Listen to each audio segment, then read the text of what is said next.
Il y a longtemps, en Israël, le peuple était dirigé par des prophètes. Un jour, toutes les personnes importantes du peuple se rassemblèrent pour parler à Samuel, qui était prophète du Seigneur en ce temps-là. Ils lui dirent: « Samuel, tu es vieux et tu vas bientôt mourir. Et après, qu'est-ce qu'il se passera ?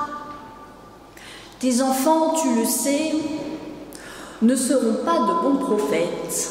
Ils ne connaissent pas Dieu. Donne-nous un roi pour qu'il nous dirige et qu'il nous juge.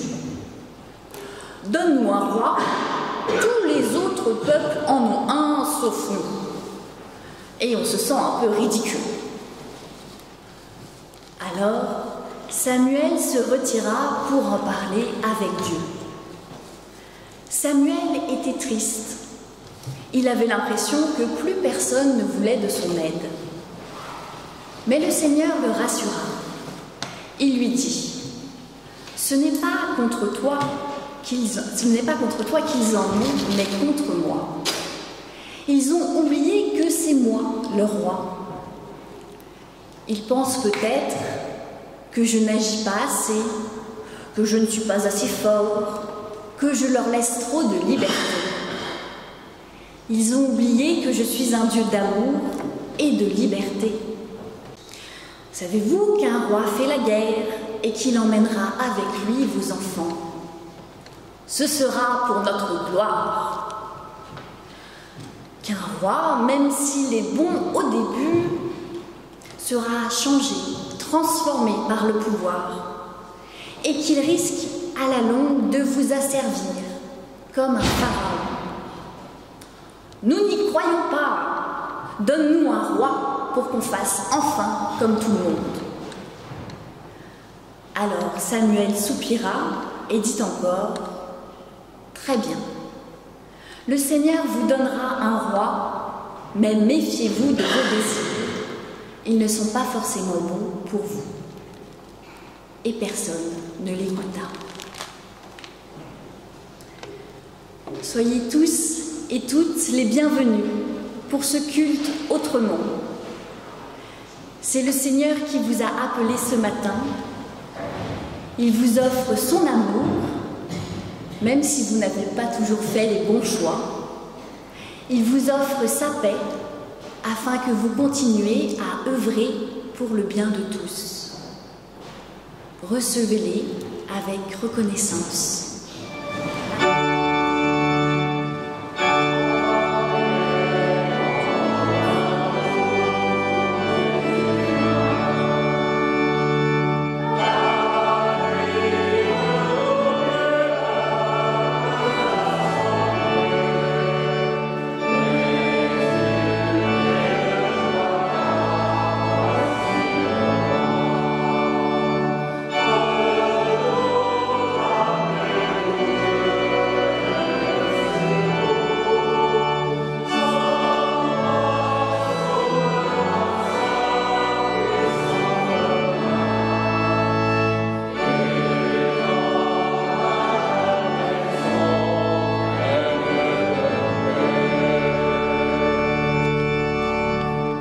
Restons debout pour louer le Seigneur.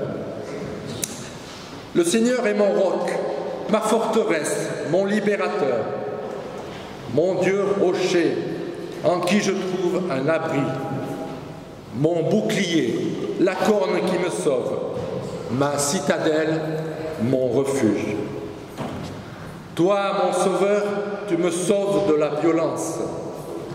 Je m'écrie: loué soit le Seigneur, et je suis sauvé de mes ennemis. Car les flots de la mort m'avaient enserré, les torrents de la destruction m'avaient rempli d'effroi. Les liens du séjour des morts m'avaient entouré, les filets de la mort étaient devant moi. Dans ma détresse, j'invoque le Seigneur, j'invoque mon Dieu. De son temple, il m'entend. Mes appels au secours parviennent à ses oreilles. D'en haut, il tend la main, il me saisit, il me retire des grandes eaux. Il me délivre de mon ennemi puissant, de ceux qui me détestent et qui sont plus forts que moi. Il se tenait devant moi le jour où la catastrophe s'abattait sur moi, mais le Seigneur était mon appui. Il m'a fait sortir pour me mettre au large, il m'a délivré car il a pris plaisir en moi.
Je vous invite à la prière.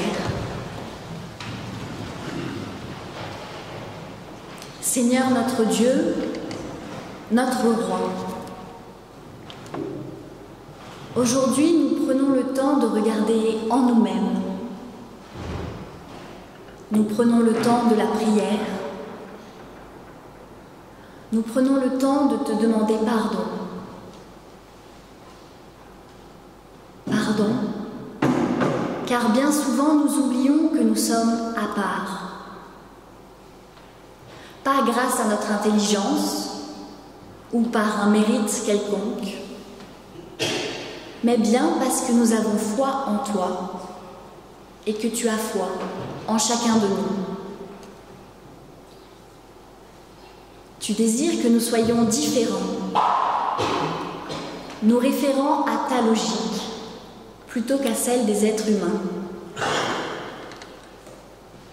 Tu nous veux à ton écoute, et souvent nous écoutons tout le monde, sauf toi.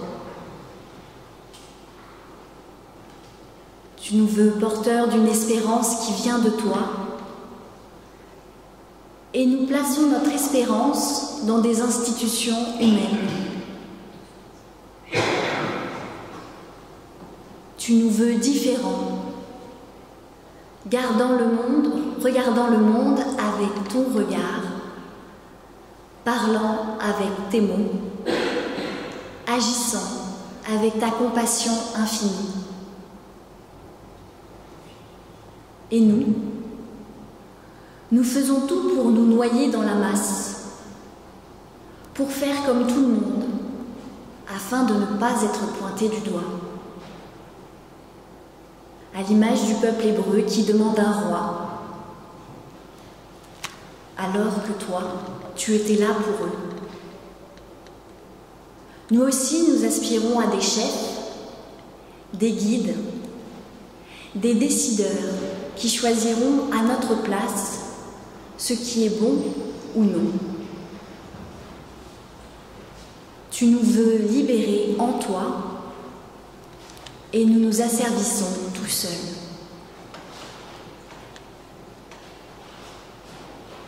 Pourtant, c'est bien toi, notre roi, notre Dieu. Viens, libère-nous de nos craintes. Apprends-nous la liberté de voir et d'agir dans le monde selon ta sagesse. Viens, libère-nous de nos craintes. Nous croyons, viens en secours de notre manque de foi. Amen.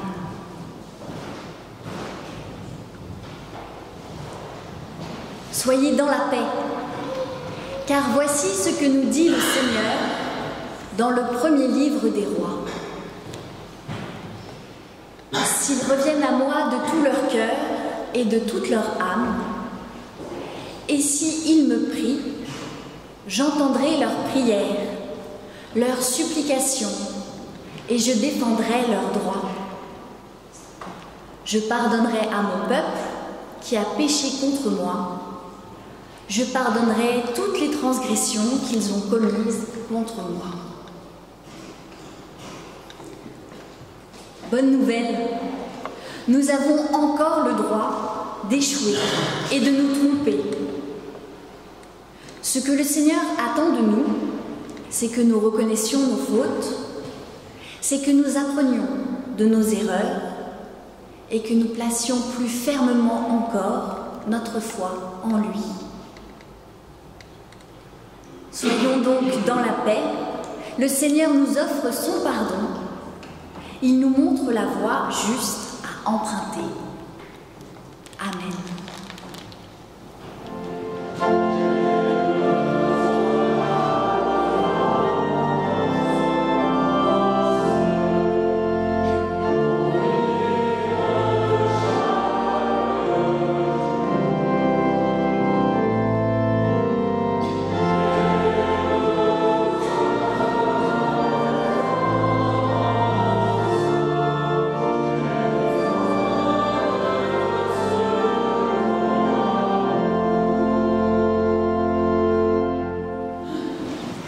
Avant la lecture du texte biblique, nous prions.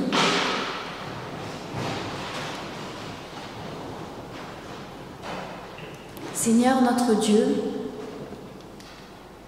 nous voici aujourd'hui devant toi, en communion les uns avec les autres, avec ceux d'Alvar qui commencent leur culte, avec les enfants de l'éveil biblique qui vont lire le même texte que nous, avec tous les chrétiens de la terre qui prennent le temps aujourd'hui de te prier et de te louer.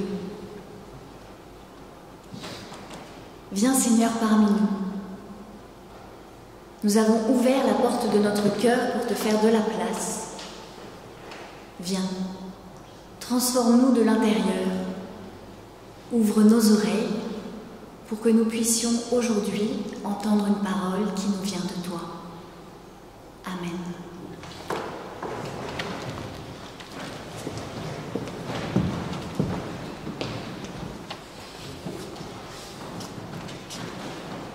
Donc nous lisons dans 1 Samuel 16, les versets 1 à 13. Le Seigneur dit à Samuel, « Jusqu'à quand pleureras-tu sur Saül? Moi je l'ai rejeté. Il ne sera plus roi sur Israël. Remplis ta corne d'huile et va. Je t'envoie chez Jessé, le Bethléemite, car j'ai vu mon roi parmi ses fils. » Samuel dit, « Comment irai-je? Saül l'apprendra et il me tuera. » Le Seigneur dit, « Tu emmèneras avec toi une génisse et tu diras, je viens offrir un sacrifice au Seigneur. Tu inviteras Jessé au sacrifice. Je te ferai savoir moi-même ce que tu dois faire et tu conféreras pour moi l'onction à qui je te dirai.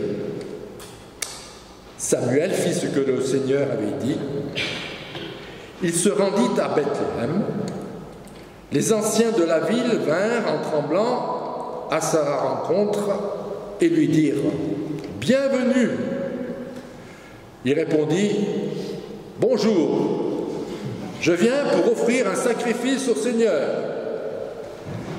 Consacrez-vous et venez avec moi au sacrifice. » Il consacra aussi Jessé et ses fils et les invita au sacrifice.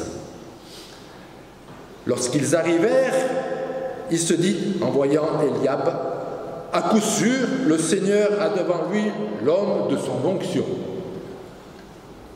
Mais le Seigneur dit à Samuel, « Ne prête pas attention à son apparence et à sa haute taille, car je l'ai rejeté. Il ne s'agit pas de ce que l'homme voit. L'homme voit ce qui frappe les yeux, mais le Seigneur voit au cœur. » Jessé appela Abinadab et le fit passer devant Samuel. Samuel dit, « Le Seigneur n'a pas non plus choisi celui-ci. » Jessé fit passer Shamma et Samuel dit, « Le Seigneur n'a pas non plus choisi celui-ci. » Jessé fit passer 7 de ses fils en Samuel, et Samuel dit à Jessé, « Le Seigneur n'a choisi aucun d'eux. » Puis Samuel dit à Jessé, « N'y a-t-il plus d'autres jeunes gens ?» Et il répondit, « Ah, il reste encore le petit, mais il fait paître le troupeau. » Alors Samuel dit à Jessé, « Envoie quelqu'un le chercher, car nous ne nous installerons pas avant qu'il ne soit arrivé ici. » Jessé l'envoya chercher. Or, il était roux. Il avait de beaux yeux et une belle apparence. Le Seigneur dit à Samuel, « Confère-lui l'onction, c'est lui. » Samuel prit la corne d'huile et lui conféra l'onction parmi ses frères. À partir de ce jour-là, le souffle du Seigneur s'empara de David. Quant à Samuel, il s'en alla à Rama.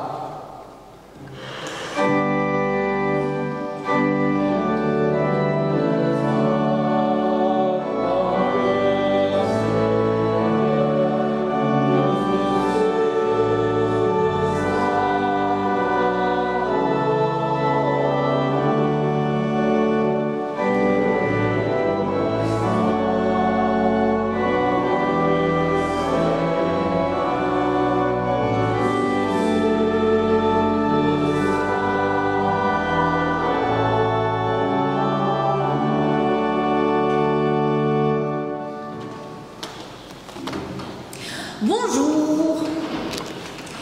Ça ne se voit peut-être pas, mais je suis une gerbille. Vous savez quand même ce qu'est une gerbille? Oui, non, peut-être. Une gerbille, c'est une espèce de souris du désert, mais une souris très très mignonne. Elle a plein de petits poils et puis au bout de sa queue, il y a comme un petit plumeau. Vous voyez quand même que je suis une gerbille très mignonne. Bon, si vous n'avez pas tout compris, vous irez voir sur internet tout à l'heure, vous tapez gerbille. C'est vraiment chou.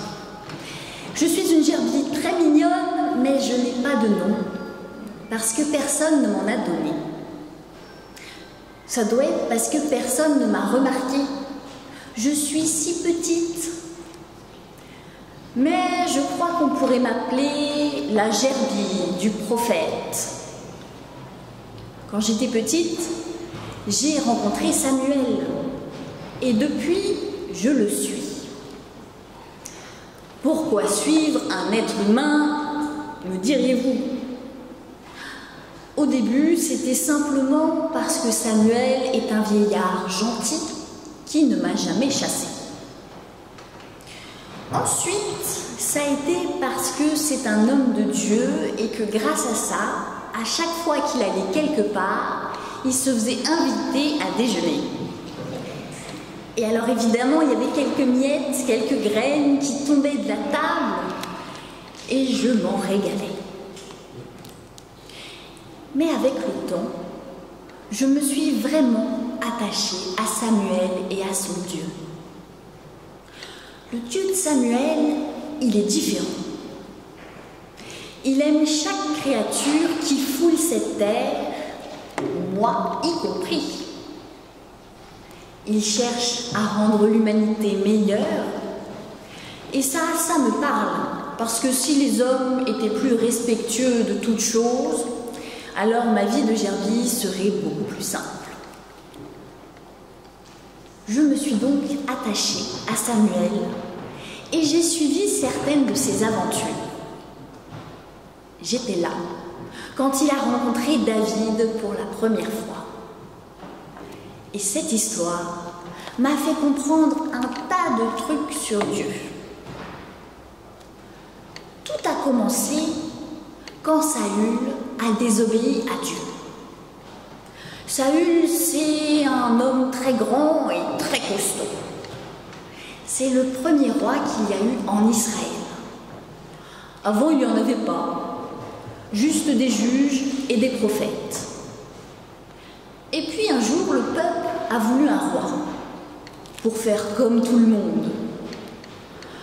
Dieu, il n'était pas vraiment d'accord avec ça parce qu'un roi, ça prend vite la grosse tête. Ça oublie la réalité de la vie, ça se fait servir. Un roi, il récupère une partie des meilleures récoltes alors qu'il ne travaille pas dans les champs. Et souvent, il a tendance à se prendre pour Dieu.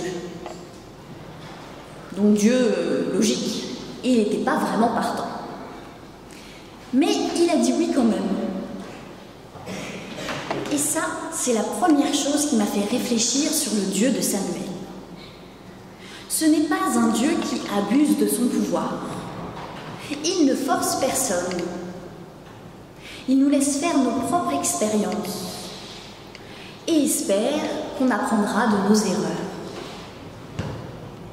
Bien sûr, il nous met en garde par l'intermédiaire des prophètes qui nous disent « Attention, si vous faites cela, si vous placez votre confiance dans un roi, dans un pouvoir politique et non en Dieu, voilà ce qu'il risque de se passer. » Mais il nous laisse faire quand même. Moi, je trouve ça bien. Dieu, c'est pas un dictateur qui use de sa force pour contraindre chaque individu à sa volonté. Il nous laisse libres et nous rend responsables de nos actes. Je reviens à mon histoire. Dieu a choisi Saül comme roi. Je ne sais pas exactement pourquoi, mais peut-être qu'il correspond exactement à l'idée qu'on se fait d'un roi. Grand, beau, fort. C'est vrai qu'on se sent en sécurité avec lui. Au début, tout allait très bien. Le peuple était content, Dieu était content. Mais très vite, Saül a dû faire un choix. Soit écouter Dieu, soit écouter une logique humaine. Saül, il n'a pas pu résister.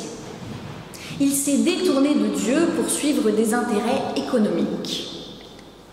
Alors Dieu, il s'est détourné de Saül. Et il a dit à Samuel qu'il s'était trompé, que Saül ne ferait pas un bon roi et qu'il fallait en trouver un autre. Dieu s'était trompé. Dieu peut se tromper. Ça c'est un truc qui m'a quand même vachement surprise. Je pensais que Dieu, il se trompait jamais. Et apparemment si. Dieu, il s'est trompé parce qu'il a voulu croire jusqu'au bout en Saül. Il était persuadé que Saül, il pourrait changer, et puis qu'il pourrait devenir meilleur. Et il est persuadé de ça pour chacun d'entre nous. Ça, c'est quand même incroyable. Puis des fois, ça marche, et puis des fois, ça marche pas. Bon, cette histoire de Saül a rendu Samuel très triste. Mais Dieu lui a dit d'arrêter de pleurer, que Saül était libre de faire ses choix. mais que comme il avait placé sa confiance dans des biens matériels plutôt que dans le Seigneur, il ne pouvait plus être roi. Et il a envoyé Samuel chez Jessé pour trouver un roi parmi ses fils. Samuel, ça l'a pas enchanté comme idée. Que dirait Saül s'il apprenait qu'un autre avait été fait roi dans son dos?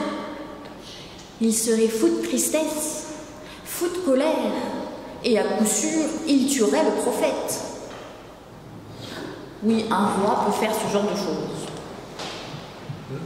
Mais le Seigneur avait tout prévu. Il a dit à Samuel d'aller dans la ville de Jessé pour faire un sacrifice. Comme ça fait partie du travail du prophète, personne ne poserait de questions, et Saül n'en saurait rien. Mais peut-être que vous ne savez pas ce que c'est qu'un sacrifice. Moi, au début, je ne savais pas. En fait, je crois que c'est assez simple. Si j'ai bien compris, un sacrifice, c'est quand on offre à Dieu quelque chose de beau, qui a de la valeur à nos yeux.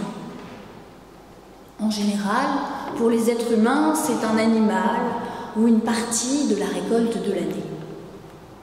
Mais ça pourrait être n'importe quoi qui a du prix à nos yeux. Par exemple, on n'offre pas en sacrifice à Dieu une vieille paire de sandales toute usée qu'on ne mettra plus jamais. Non, ça se fait pas. Pareil, on n'offre pas à Dieu en sacrifice un cajot de fruits à moitié pourri, même pas bon à faire de la confiture. Ah non. Un sacrifice, c'est quelque chose qu'on aime et qu'on aimerait bien garder pour nous, mais qu'on offre à Dieu quand même, parce qu'on sait que si on a de quoi vivre, c'est grâce à lui. Par exemple, moi, la petite gerbille du prophète, je pourrais offrir en sacrifice mes plus belles graines de blé. Celles qui sont bien grosses et croquantes. Celles que je garde en réserve pour les temps difficiles. Ce sacrifice-là, il aurait de la valeur pour moi et pour Dieu, parce que ça me demanderait un effort de les lui offrir.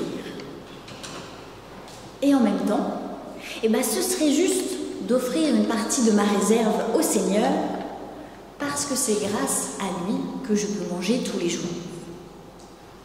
Oui, j'ai quand même rencontré Samuel. Et Samuel, il est quoi? Il est prophète de Dieu. Et c'est parce qu'il est prophète de Dieu que tout le monde l'invite à déjeuner. Et c'est pour ça que moi, je peux récolter les graines qui sont sous la table. Donc, tout ça, je le dois à Dieu.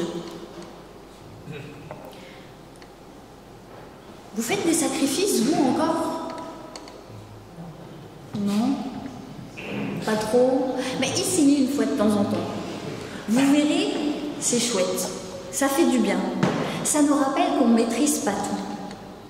Qu'on travaille main dans la main avec Dieu et que s'il n'était pas là, la vie serait quand même beaucoup plus compliquée. Samuel partit donc. Et moi, je me suis mis dans son sac pour pouvoir profiter du repas qui suivrait le sacrifice. Alors je vous le dis tout de suite, notre arrivée n'est pas passée inaperçue. Tout le monde connaît Samuel le prophète. Et les anciens, ils nous ont accueillis en tremblant. Je trouvais ça étrange, mais visiblement, ils avaient des choses à se reprocher. Pour moi, Samuel, il fait pas peur, et Dieu, c'est un Dieu d'amour, donc pourquoi trembler comme ça, je n'ai pas su. En tout cas, Samuel, il les rassura. Il leur parla du sacrifice et invita toute la famille de Jessé. Puis, il consacra tous ceux qui étaient là. Vous suivez toujours? Consacrer, ça va? Oui, non, peut-être. Consacrer quelqu'un, je l'ai appris en voyageant avec Samuel, c'est un peu comme bénir. Ça veut dire mettre à part. Considérer quelqu'un comme saint. Grosso modo, ça veut dire Dieu t'aime et il a un plan pour toi. Tu es précieux à ses yeux. Dieu te destine à quelque chose de beau dans une relation de confiance avec lui. Je trouve que ces moments-là sont très importants. Ça donne de la valeur. Et puis quand on a peu confiance en soi comme moi, on se sent un peu petite et inutile, ça nous donne de la force et de la joie. Samuel, il était très très concentré. Il savait qu'il allait rencontrer son nouveau roi. Et quand il vit Eliab, alors là, son visage s'éclaira. À coup sûr, il se dit, c'est lui le nouveau roi. Mais le Seigneur, il lui dit, non, non, non. Arrête de regarder avec tes yeux d'homme. Moi, je vois ce qu'il y a dans le cœur de chacun. Et oui, Samuel, il n'avait toujours rien compris à la mésaventure de Saül. Il ne fallait pas un roi comme tous les autres rois. Grand, beau et fort, etc. Mais un roi qui écoute Dieu au plus profond de son cœur. Un roi au service de Dieu et de son peuple. Un roi qui ne se laisserait pas gagner par la cupidité, qui ne cherchera pas son intérêt propre, mais qui fera la volonté de Dieu. Dieu refusa de faire roi tous les fils de Jessé qui étaient là.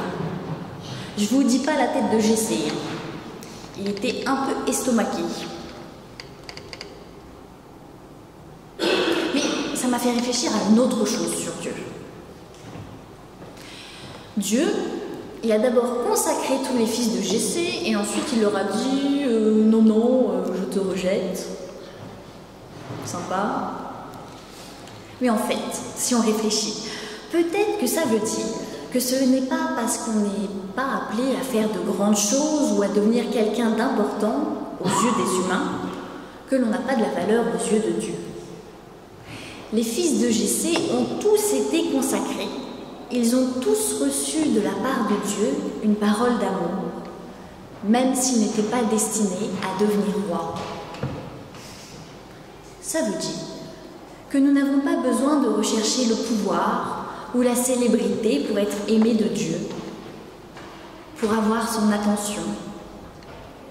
Ça veut dire que nous sommes tous importants, peu importe notre place dans la société, que nous avons tous une mission particulière à accomplir pour rendre le monde meilleur, pour faire la volonté de Dieu, même s'il s'agit de toutes petites choses. Moi, ça m'a fait du bien. Je poursuis mon histoire. Alors Samuel, bien embêté, il demande s'il n'y a pas un autre fils ailleurs. Et puis il y a Jessé, un peu surpris, qui lui dit « Bah ouais, il y a bien le petit là-bas qui garde les troupeaux. » Et on l'envoya chercher. C'était David, un berger et un musicien. Il était beau aussi, mais il n'avait pas du tout l'apparence d'un guerrier. Il n'était pas particulièrement grand, pas particulièrement fort, et surtout, il était très très jeune. Apparemment, ça n'arrête pas le Seigneur. Il dit à Samuel, c'est lui.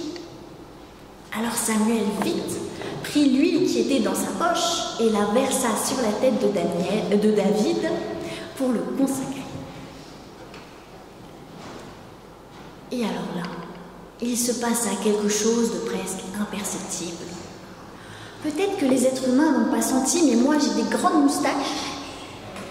Et du coup, je suis très sensible à tous les changements d'air. Il s'est bien passé quelque chose. Une brise légère est venue entourer David, et c'était une brise qui n'était semblable à aucune autre. Cette brise-là, je l'avais déjà rencontrée plusieurs fois grâce à mes voyages, et j'ai su que c'était l'Esprit du Seigneur qui venait entourer et rentrer en David. c'est la dernière chose que j'ai compris sur Dieu ce jour-là. Ce n'est pas parce qu'on est jeune, qu'on a l'air fragile, que l'on ne peut avoir de rôle important dans le plan de Dieu.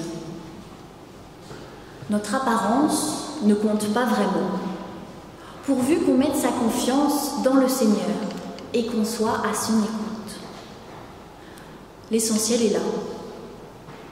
Et David, bien que tout surpris, se laissa faire. Une fois sa tâche achevée, Samuel repartit et moi avec. J'étais très fière de Samuel, parce qu'il aurait pu essayer de donner des conseils à David après l'onction.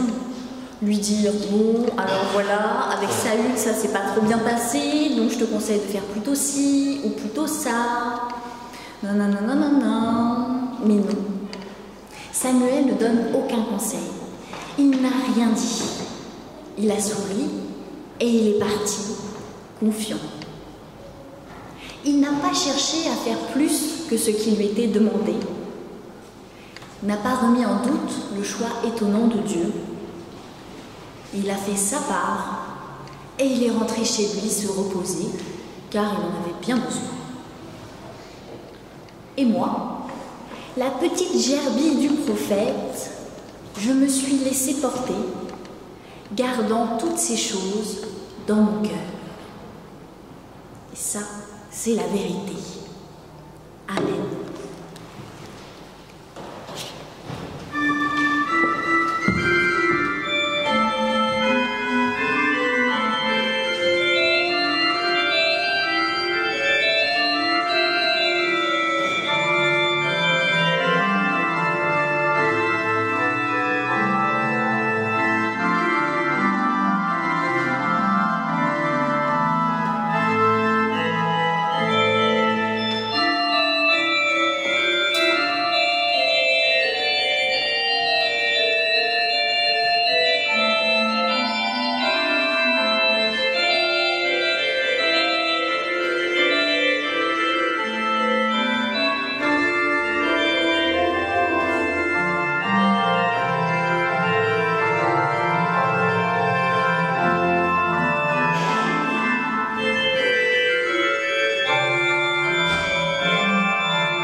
Pour confesser notre foi, nous nous levons.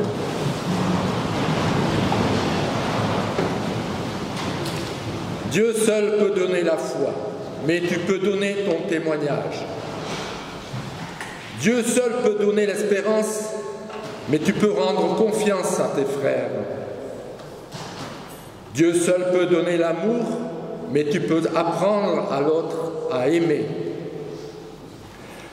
Dieu seul peut donner la paix, mais tu peux semer l'union. Dieu seul peut donner la force, mais tu peux soutenir un découragé. Dieu seul est le chemin, mais tu peux l'indiquer aux autres. Dieu seul est la lumière, mais tu peux la faire briller aux yeux de tous. Dieu seul est la vie, mais tu peux rendre aux autres leur désir de vivre. Dieu seul peut faire ce qui paraît impossible, mais tu pourras faire le possible. Dieu seul suffit à lui-même, mais il préfère compter sur toi. Amen.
C'est le moment de la prière d'intercession. Est-ce qu'on sait ce que ça veut dire, prière d'intercession? Allez, donnez des idées. On prie pour les autres. Ensemble. On prie pour les autres ensemble. Les deux me vont très bien. Je vous propose de prier ensemble, les uns pour les autres, en petits groupes, pendant 5 minutes. N'hésitez pas à choisir des personnes, à aller dans des groupes avec des personnes que vous ne connaissez pas. C'est l'occasion aussi de faire église, de faire connaissance. Et c'est difficile, effectivement, mais c'est difficile d'aller vers les autres, d'être chrétien, d'ouvrir son cœur, c'est difficile. Mais on le fait quand même, dans la confiance. On se donne 5-7 minutes et on terminera par le Notre Père chanté.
Le Seigneur est mon roc, ma forteresse, mon libérateur, mon Dieu rocher en qui je trouve un abri, mon bouclier, la corne qui me sauve, ma citadelle, mon refuge. Il m'a fait sortir pour me mettre au large. Il m'a délivré car il a pris plaisir en moi. Dieu notre parent vous bénit et vous garde. C'est lui, votre roi. Jésus le Christ vous bénit et vous garde. Il vous apprend à suivre les sentiers de la justice pour le nom du Seigneur. L'Esprit Saint vous bénit et vous garde. Elle vous invite à la liberté dans la confiance du Seigneur. Allez, soyez des signes visibles de l'action de Dieu dans vos vies. Amen.